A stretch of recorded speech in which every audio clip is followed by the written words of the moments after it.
And you see Jon Rahm, Colin Morikawa, and Jason Day in this first-round grouping Memorial Tournament presented by Workday. Jon Rahm, of course, the victor in 2020. With more, we send it out to Todd Lewis.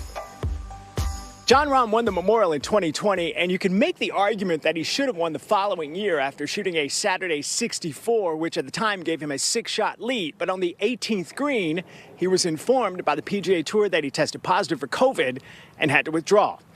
Rahm leads the PGA Tour currently in scoring average, and he feels comfortable and confident here at Muirfield Village, but that's not always been the case.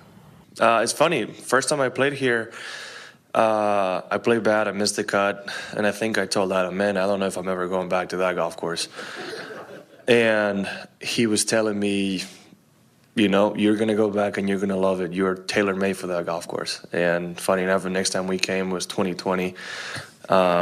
It was when we had 2 weeks in a row here, so the Workday event, I didn't play my best, but I finished Sunday with a 64, and that kind of got me going towards the following week and won. So I really don't know. I think it's a golf course you kind of need to learn to play a little bit, right? It gives you a lot of options of a tee in a couple of holes, and getting a couple reps helps.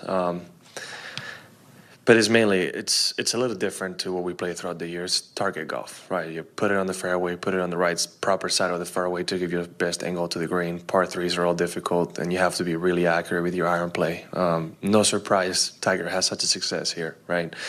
You just need to come out and be the best. And while you're doing that, it actually makes you think a little bit more than some of the golf courses do. So it's, like I said, it's a fun test, and I think that's why I've played well.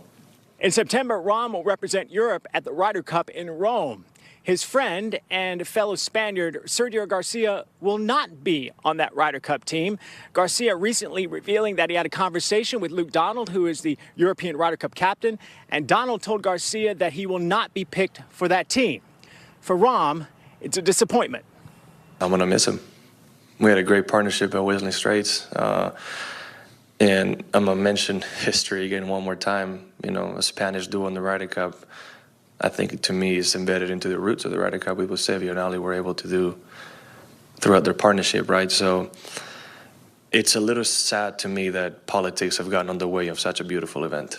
Again, it's the best Europeans against the best Americans, period. And whatever is going on, who's playing live and who's not playing live, to me shouldn't matter. It's whoever's best suited to represent the European side. And I have a hard time to believe that the best player Europe has ever had, the most successful player Europe has had on the Ryder Cup, isn't fit to be on the team, right? So it's unfortunate. I will miss him.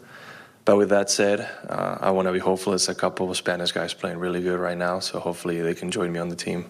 If you take a look at the European Ryder Cup standings, you'll notice that there are 3 Spanish players that have a good shot at making Team Europe. Adrian Ortegui, Jorge Campillo, and Pablo Larrazabal, who has won twice on the DP World Tour in the last month. All right, T-Lou, how about Jon Rahm since that COVID withdrawal in 2021? A couple of major championships, 6 PGA Tour wins in all, a couple of DP World Tour wins as well, and became world #1 in 2021 and 2023.